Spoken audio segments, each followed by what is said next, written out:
Okay, so today in this video I'm going to share with you my marriage and divorce story. I think a lot of people know me don't know that I've been married and divorced. Like, if people just meet me, they just don't think that I've been through something like that, because I don't reveal how old I am when I meet people.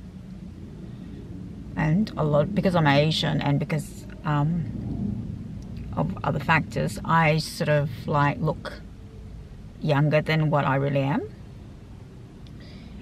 which is good. That's a good thing.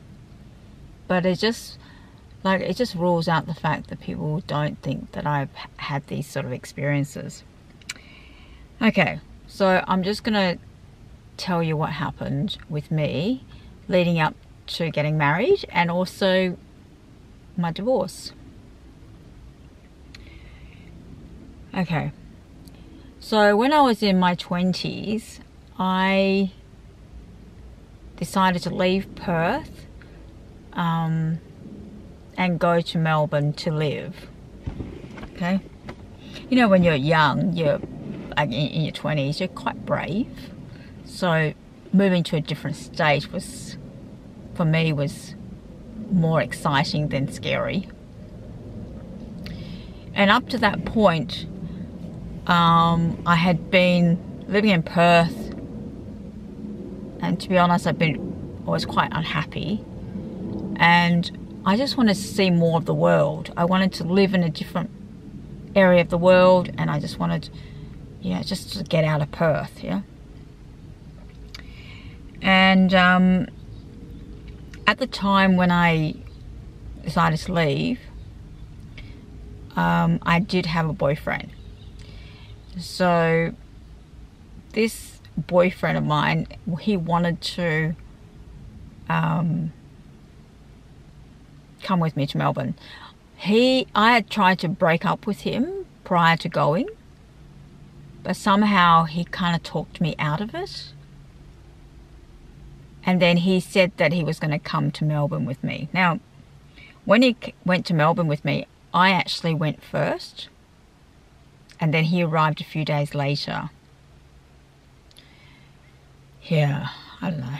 It was just, I didn't actually particularly want him to come to Melbourne with me. I just wanted to break up and be done with it. And that I wanted to come to Melbourne with a fresh start, to be honest. Now, the reason I chose Melbourne was because my older sister, was living there at the time. And I kind of thought, at least she knows the place or whatever. Not that she had a place for me to stay or anything like that. Yeah. Anyway, so I came to Melbourne literally without hardly any money or anything like that. I wasn't even working. So when I came to Melbourne, I stayed at a backpackers, and then the boyfriend came and stayed with me.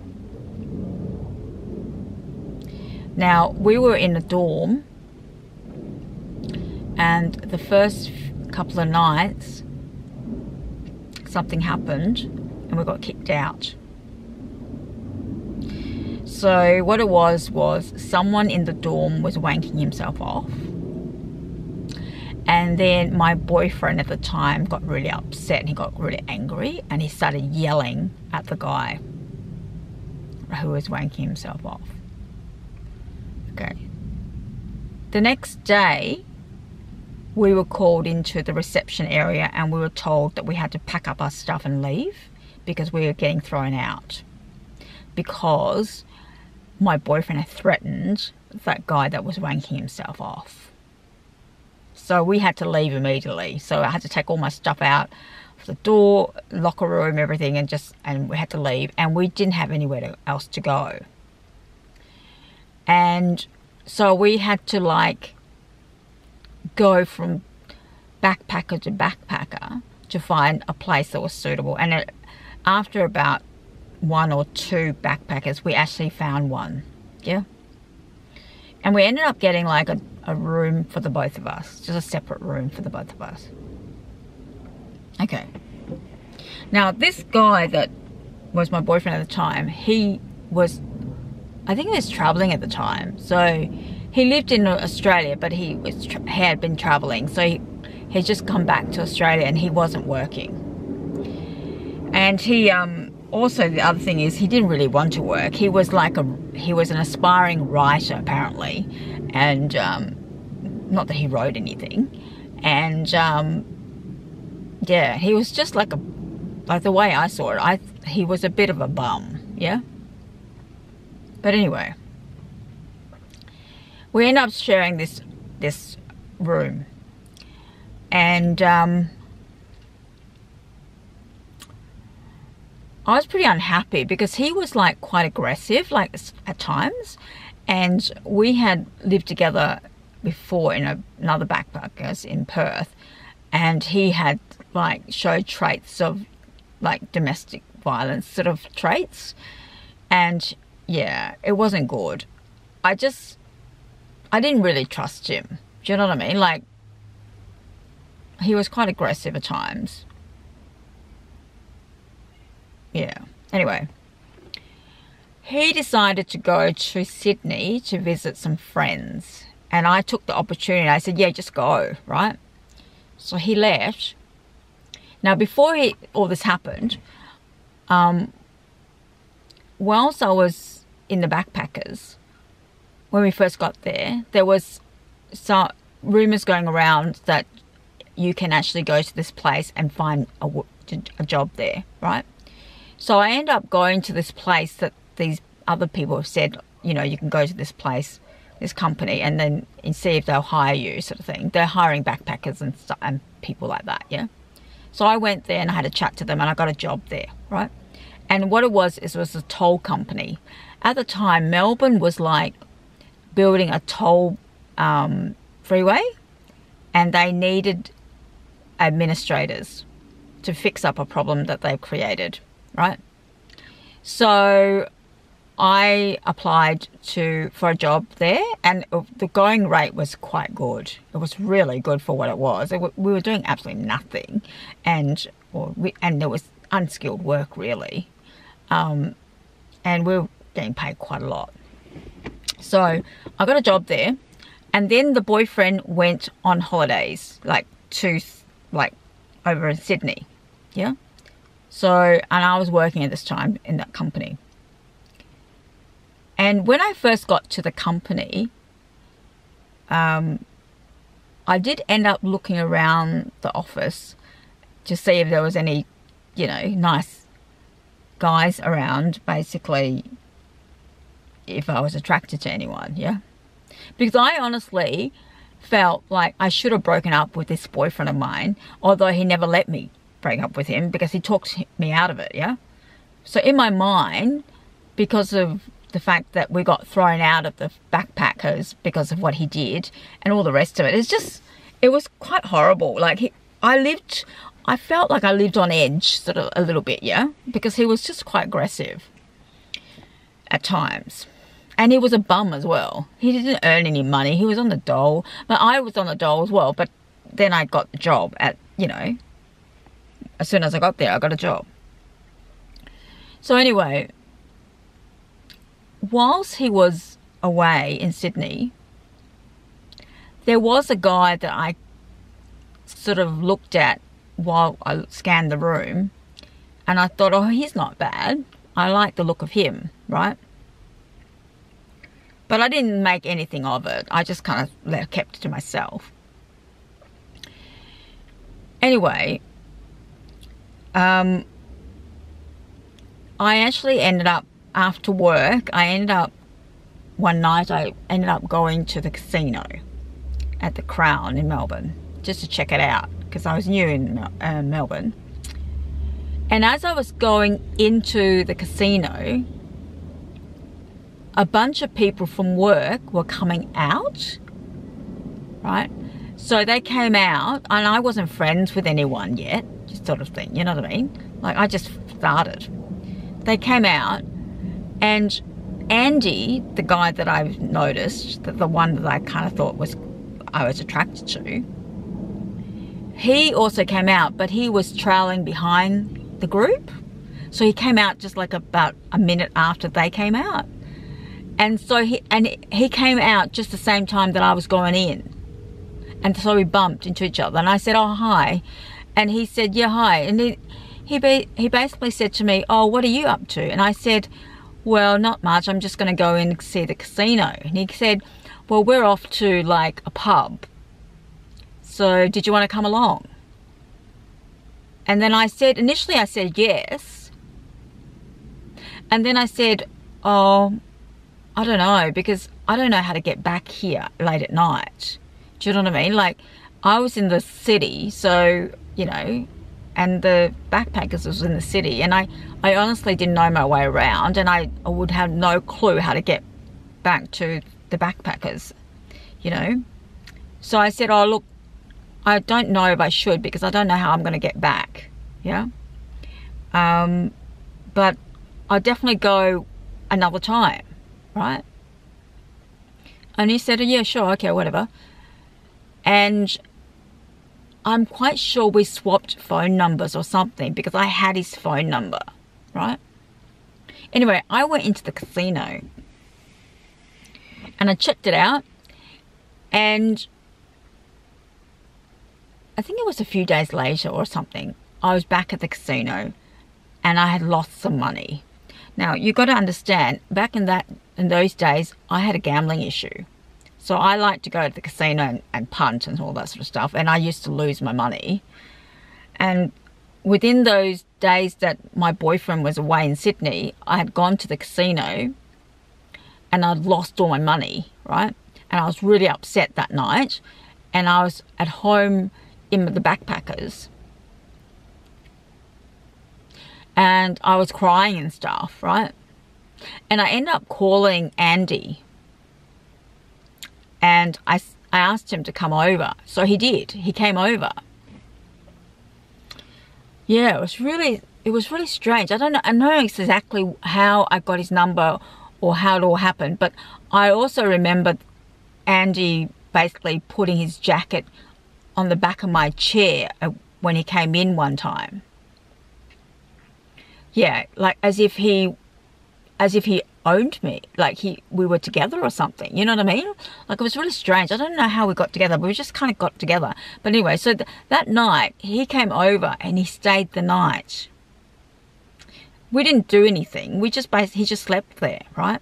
But the thing is, when he came into the backpackers, he did not pay any money. He didn't register, right? Because it was late at night and I just kind of took him in, right? And he slept like in my bed, but we didn't do anything.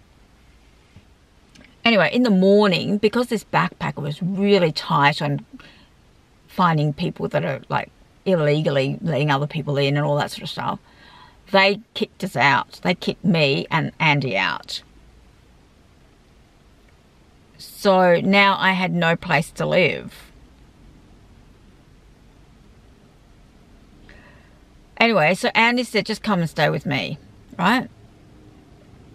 So what it was Andy was living with some other backpackers in a unit they have rented out with I think it was like a 1 or 2 bedroom unit, but there was like about quite a few backpackers in there, a lot. There was like about 6 to 8 backpackers in there, and the room that we had, we shared with like 3 other people or something, yeah, or 2 other people. So anyway, so that's how me and Andy started kind of living together with these other backpackers. So I stayed there for a while, and I actually ended up working with Andy and living with him all in one go. Now what happened was, my boyfriend came back about a week or 2 later, and I ended up meeting up with him and telling him that I've actually met somebody else. Now, when I broke up with him at that point, I told him that I was seeing someone else now. I found someone else. And he was really upset, like he cried and all that sort of thing, yeah. So, I mean, I think that what I did was pretty mean, but because I found someone else while he was gone. But the reality was, I actually wanted to break up with him before, but he wouldn't let me, right? So, you know, it was a really, really kind of like, the relationship, in my opinion, was really bad. You know, prior to even going to Melbourne. It was not going anywhere. We were arguing. He was quite aggressive, you know, that sort of thing. So that's why I wanted to break up with him. And then I think that going to Melbourne just didn't make anything any better. It was just as bad as it was before. So anyway, I ended up breaking up with him. And then what happened was, my sister, I've been in touch with my sister. And I said to her, look, I'm staying with a bunch of people at the moment, but, you know, maybe we should get a place together. Because my sister was, I don't know what she was doing. I think she was like she was sharing with a boyfriend or something. I'm not sure, but it wasn't working out or whatever. I'm not sure what it was, but she said, yeah, okay, I'll find a place and we'll move in together, right? So she ended up finding a 2-bedroom unit in Flemington, which is like where the race course is. And yeah, so we ended up, so me and Andy and my sister lived together in Flemington for 2 years. Yeah. And during that time, I ended up quitting from the first job, and I got another job and all the rest of it. I worked the whole time that I was in Melbourne. And me and Andy just had like we didn't really have a lot, but we just had a mattress on the floor, and because we didn't, I don't know, like we didn't think that we were staying in Melbourne. We were transitional. He was like a traveller from England, yeah? He was a backpacker. And I was just like, you know, I didn't know whether I was going to be staying in Melbourne or not either. So we never really ended up buying a bed. In hindsight, I thought maybe we should have done. But anyway, we had a mattress on the floor. That's how we lived. And yeah, and I stayed with my sister at the time. So about a year after living together, we did speak about getting married. And Andy did propose after that. Okay, I'm going to tell you like the real details of why it just didn't work out, right? Oh, jeez. Okay. So, about a year into living together with my sister, Andy tells me about his dad, who passed away from Huntington's chorea. Okay, now they call it only Huntington's. Okay, they used to call it Huntington's chorea. And what it was that his father basically died from it. So it's one of those things where if you have it, it's sort of dormant in your body, like in your genes, and if you have the gene, and then it kind of activates itself at a certain age. So normally when a bit later in life, like in your 50s or 60s or whatever, right?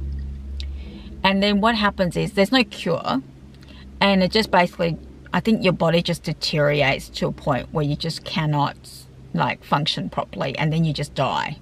Yeah. So what it was Andy's mum supported her husband, Andy's dad, until he died, right?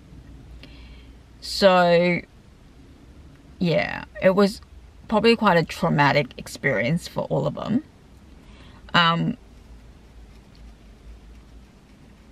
Yeah, so Andy told me the story how his dad died, right? Of Huntington's.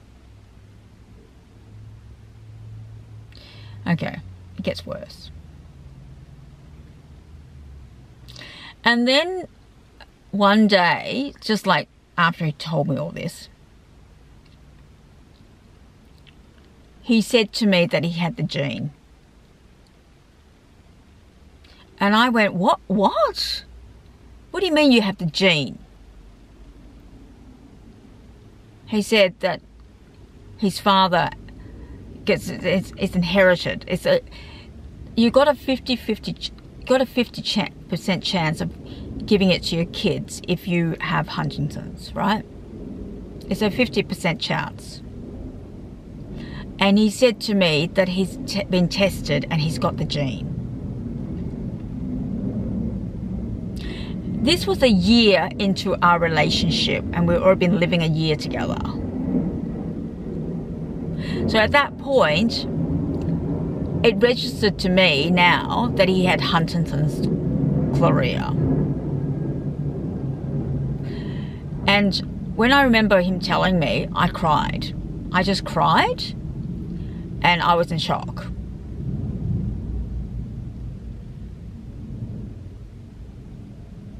Yeah, that was not a good day.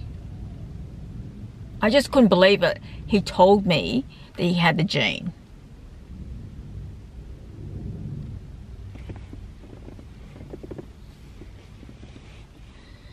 So anyway, at this point, our relationship was like, I think we were engaged at this point. I'm quite sure we were engaged. Or it was just before we got engaged. I can't even remember.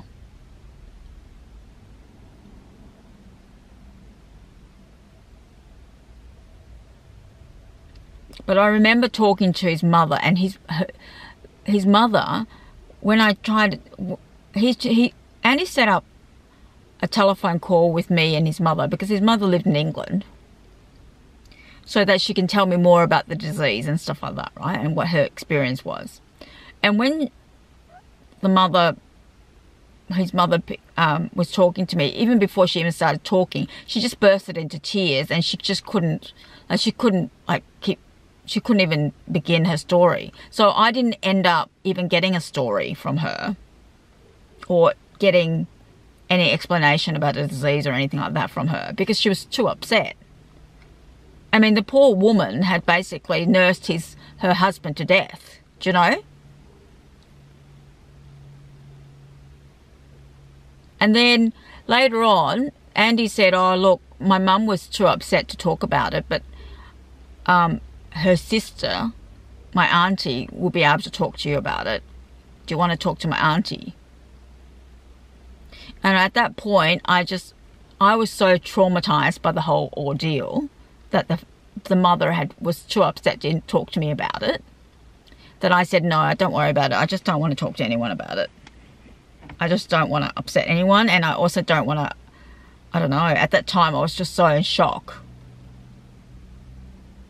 And also I was grieving because now I knew that potentially that if I stayed with Andy, that he would be at some point fall sick and he would die. And if I were with him, I would be the one nursing him to death.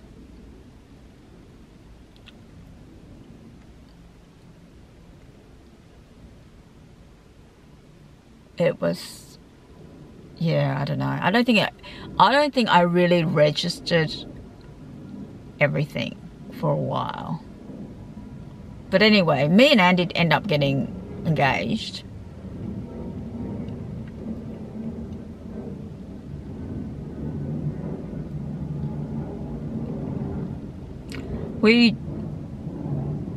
I believe that our relationship was more like you know, it started off quite romantic, I think, but I think it became more of a friendship than anything else because we didn't really have a lot of sex, I don't think, not towards the later, after the initial period.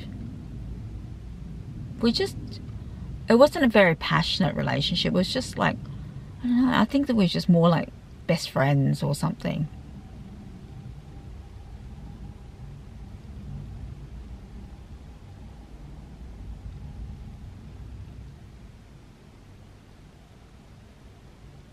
The problem I had with Andy was because that he worked, and he was like, sort of like working office jobs and stuff like that. And I felt that Andy was quite a smart person, quite intelligent, but he just didn't have any money. He was like a backpacker, and he just like, he liked to spend his money on going to the pub and stuff like that, yeah? And he just didn't really save, like he didn't want to save for a rainy day, or he just didn't have a plan, you know what I mean? Like, and when I first got with him, it didn't really matter so much. But then as the relationship got on and on, it did matter, because I wanted things in life. I wanted like to get a house, and I wanted, you know, I wanted things. I wanted to have a stable future.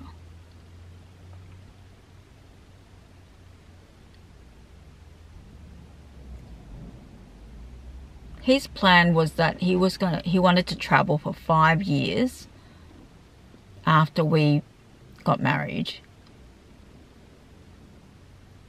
So, I mean, we got married at the end of after living together for about a year.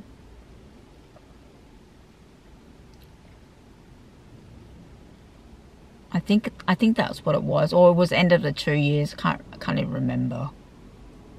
But I know we were in Melbourne. I was in Melbourne for 2 years, and we were together for 2 years, and we got married in Melbourne during that time. And then we left our jobs, and then we went traveling. But his aim was that he wanted to travel for 5 years, and I agreed to it. I agreed to 5 years traveling.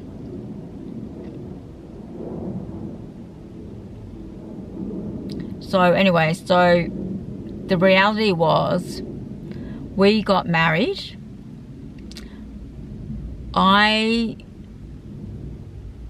We were having problems before we got married. It was quite a sexless relationship, and it was also quite passionless. No passion.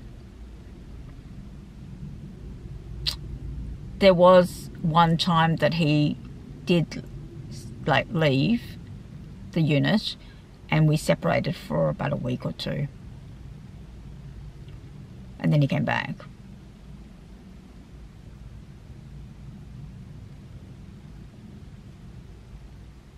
There was also a time when his best friend that he travelled with to Melbourne asked him to go travelling with him further on, because what happened was his best friend came to Melbourne, met someone, and they fell in love, and then they got a place together. But then they fell out. So when they fell out, he asked Andy to go travelling with him some more. And Andy was considering it.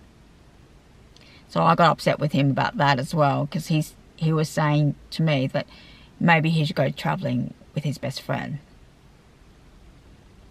And we were engaged at the time, and I said to him, why are you considering going travelling with your best friend when you're engaged to me?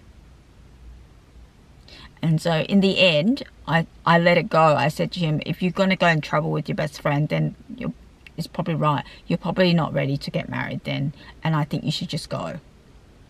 And I put that on the table. I said to him, you can just go because you're not ready to get married.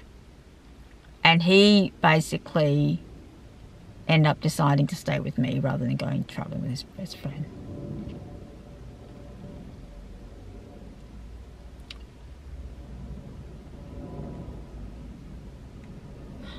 But you know what? We got married, but to be honest, even before we were married, even on the wedding day, I knew that I was not marrying the right person, because I knew that it was just not the kind of relationship I wanted. I wanted a relationship that was passionate, and that I was, you know, in love and all that sort of stuff. I just wasn't. Me and Andy got on well and all the rest of it. I couldn't see my, like, separating from him because, you know, I didn't know anything else, but I just knew that on the wedding day it wasn't the right thing to do, but I went ahead with it anyway. His family come over from Melbourne, and my family had come over from Perth, And it was a very small wedding, but, you know, I didn't have the heart to call the wedding off. So I got married.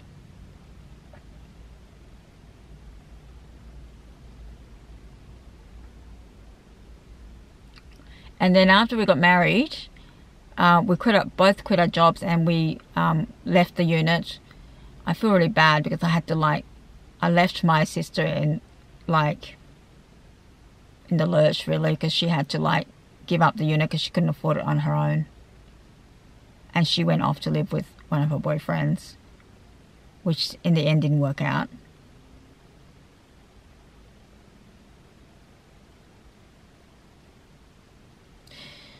Anyway, so we went traveling. So we end up traveling,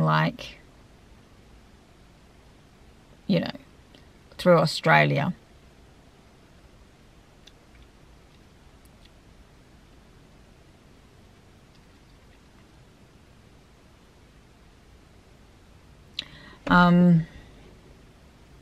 Yeah.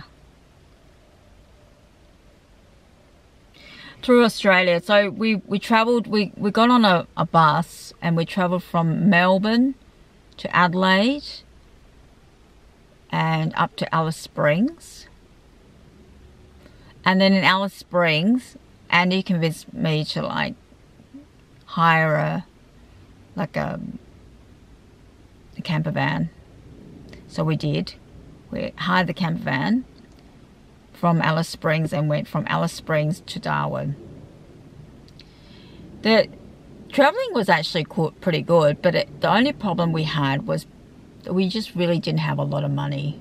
We didn't really save for the holiday, the traveling side of it. Back then, I just didn't have very good, I just didn't know how to manage my money. And I don't think Andy did either, to be honest. We never had any money. So traveling was kind of all over the shop. When you got no money and you're traveling, it is hell. It's just hard. So anyway, we were in Darwin, and we got a job with Telstra. And we were working in Darwin together. That was really difficult, that Telstra job, because we had to learn all these new systems and stuff. It was just really hard.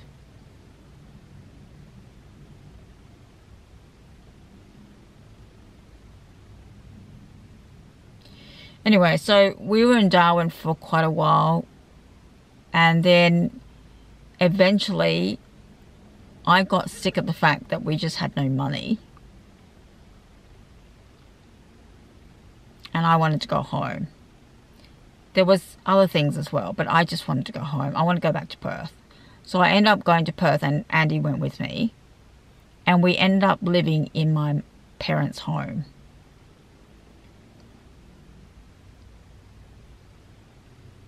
When we were in my parents' home, there was no one else in there except us.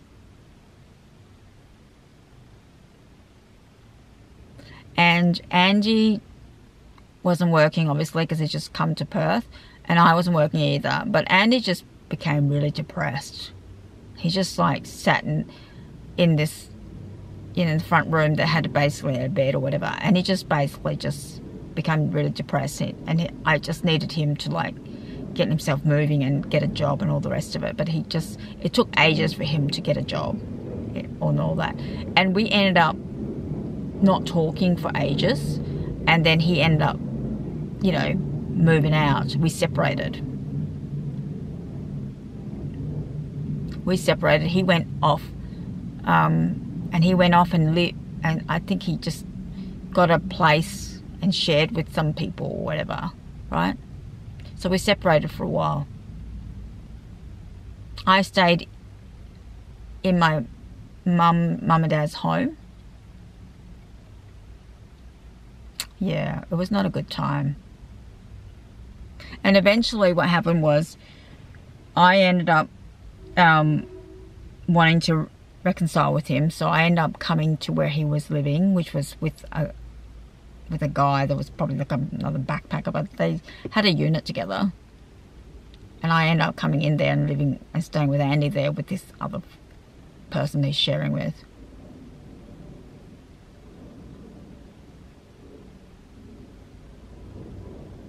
Okay, the gist of it was, at that point, I was talking to Andy about, you know, getting a home of our own, saving for a home of our own, and all the rest of it.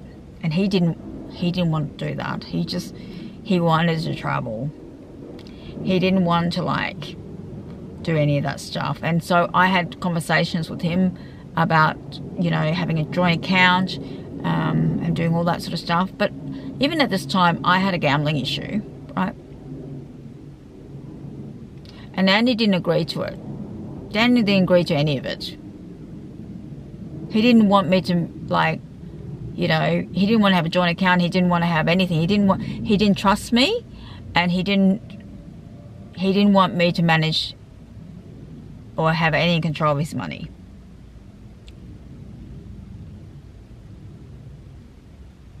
So that was it. So it was like, when we had those conversations, it was like I was hitting a brick wall, because it just felt like we didn't want the same things. We were going on different paths. He wanted to travel. I wanted a home. He didn't want to, like, have any plans to save together for anything. I did. Yeah, it just wasn't, the communication was not out. But not only that, it's just like we wanted different things. And then I ended up separating from him and basically just going to live with my sisters, and I officially separated from him at that point.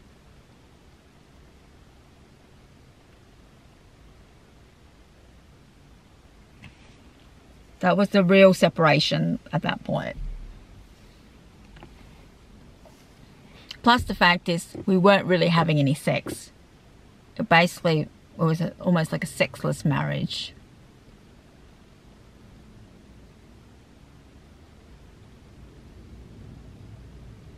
Yeah.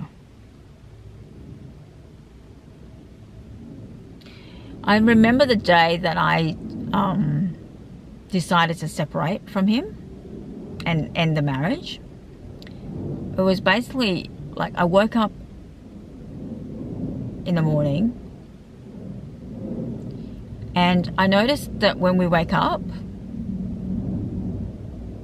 we don't even say good morning to each other or anything. We just basically just get up, and then he just gets up and does his thing and just leaves me there. Do you know what I mean? Like, he doesn't, like, when you're in a relationship, like a really good one, when you wake up, you like, sometimes you have sex or whatever, and I kind of noticed that we never cuddle, we never really get romantic at all, and we don't really ever have sex.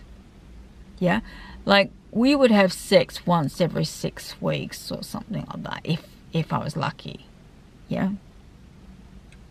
When I tried to talk to him about it, he would say something like, I think you're trying to make me into someone that I'm not. Which made me feel like, I don't know, it just made me feel really like, am I asking for something that's too much here? Anyway, and when we did have sex, it was really horrible. Like, he was pounding me with his stomach. And it just wasn't good. It wasn't passionate sex or anything. It was just more like pity sex or something. I'm not sure. But it just felt like pity sex.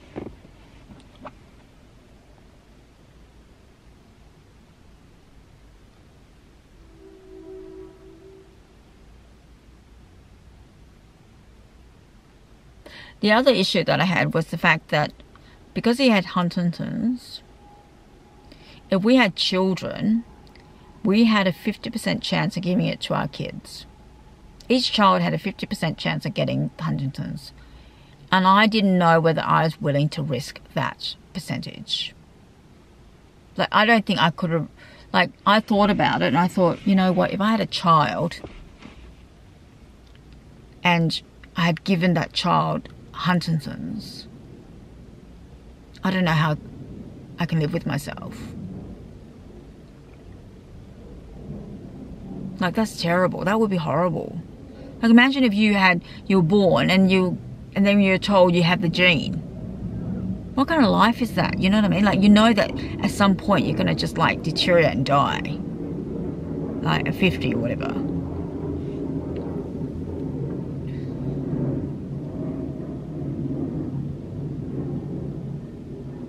So because of the fact that they could get Huntington's, I just didn't want to, like, I just didn't want to have kids. And I was pretty young. I was still fairly young then, so I just, you know, I was still considering my options and stuff like that. And I didn't really know whether I wanted to have kids under those circumstances. So yeah.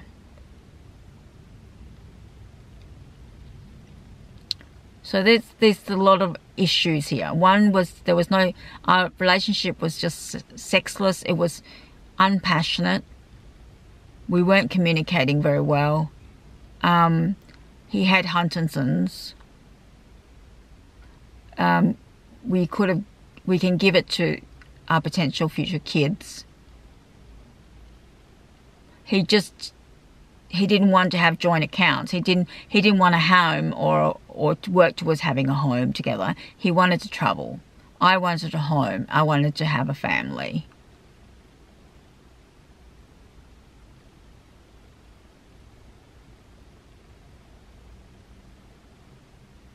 And he just wasn't the sort of person that would organize anything for us. It just seems like he just lived his life by the seat of his pants sort of thing, yeah. He just didn't want to, like, he just wasn't good with money. He never had any money. He would just spend all his money on whatever, going to the pub or whatever it was that he's doing. But he certainly didn't share his money with me, yeah. So in the end, it just felt like we were married, but he was living a single life. A bit like that, yeah? He kept all his money that he worked for. He spent it the way that he wanted it to. He never really tried to make it into a partnership. Do you know what I mean? Like, when you're married, you're in a partnership. So whatever money you have, you should try and negotiate or manage it together. Even if you have most of your money, half of your money to yourself or whatever, at least some of it's going to a joint account or something so that we can work towards our goals together, yeah? I just felt that he was living a single life, but he was married to me. And I didn't really feel that we wanted the same things. And I certainly didn't think that he cherished me.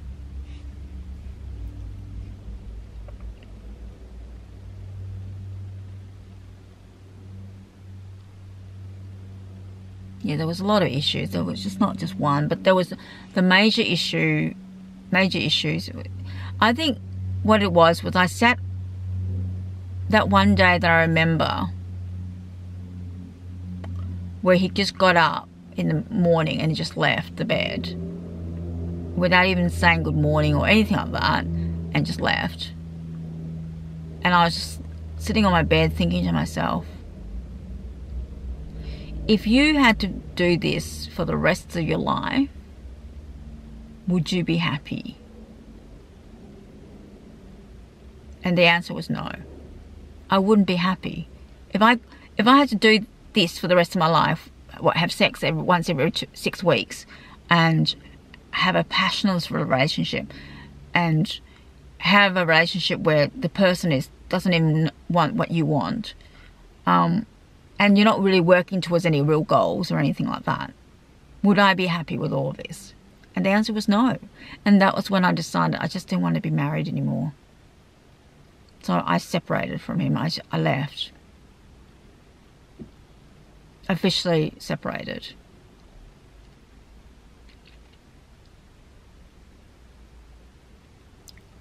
Now, yeah.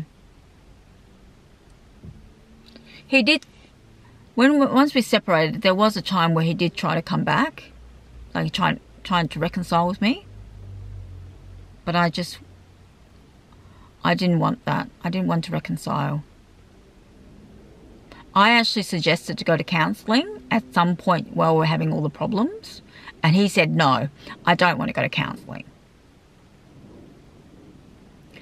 And so I separated from him.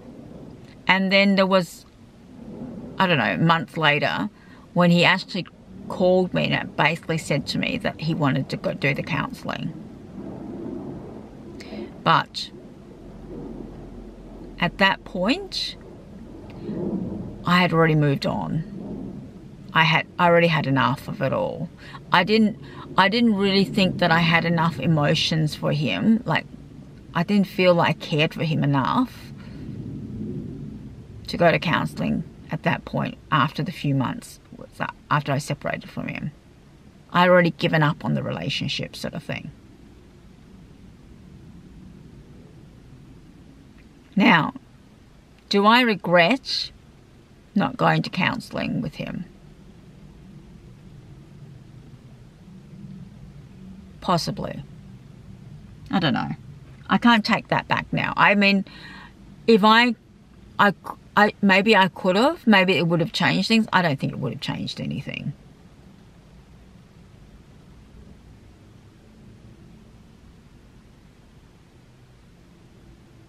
I just think that we're just two different people. It just wasn't working for us. I can't force him to do something he doesn't want to do. And he can't force me to want things that I don't want. I've had relationships before, and obviously not where I got married or anything, but there was a lot of passion. I've had relationships where I've had a lot of passion. You know, I want that relationship where, you know, you cuddle in bed and stuff like that, and you have the affection, and you have sex, you know, and where the guy just really wants a lot of sex all the time and all that sort of stuff. And I guess that's not always the case in marriage, but yeah, I've just never had, up to that point, I've just never had a partner that didn't really want sex in the relationship. Mainly it's a guy that wants sex all the time, and the girl's got to like beat him off, right? In this relationship, it was like he didn't want sex. Hardly ever. Do you know what I mean? Like, it's just strange. And the fact is, he was just never ever really affectionate either. He wasn't passionate about me. It was almost like we were just friends.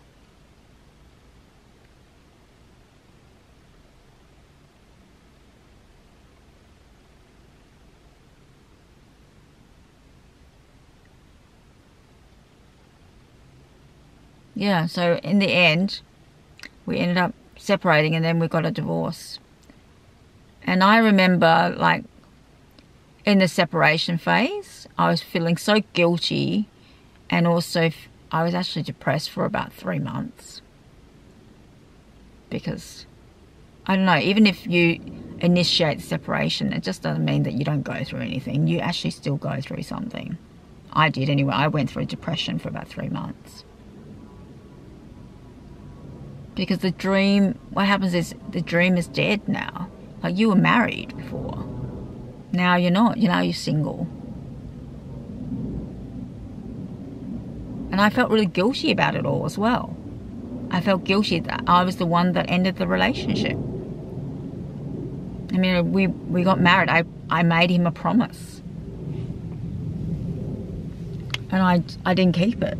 And I felt guilty about it.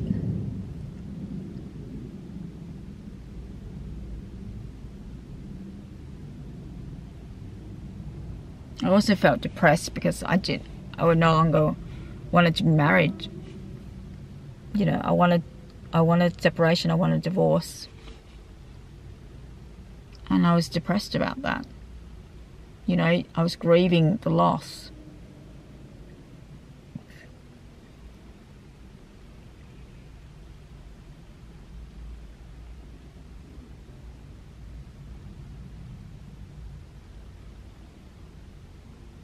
Yeah. Okay, well, that's really much my story. So we ended up getting a divorce a few like he filed for divorce later on, and then we end up getting a divorce. And he's quite happy now. He's well, as far as I know anyway, he's remarried and he's got a few kids. So, and he still lives in Perth as far as I know. All right, so that's my marriage and divorce story. Oh dear, I think everyone's divorce story is a little bit different, yeah? We were married for 2 years.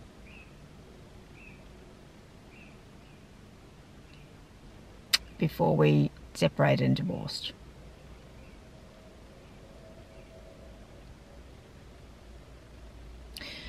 Okay. Okay, that's the end of story time. I'll see you in the next video.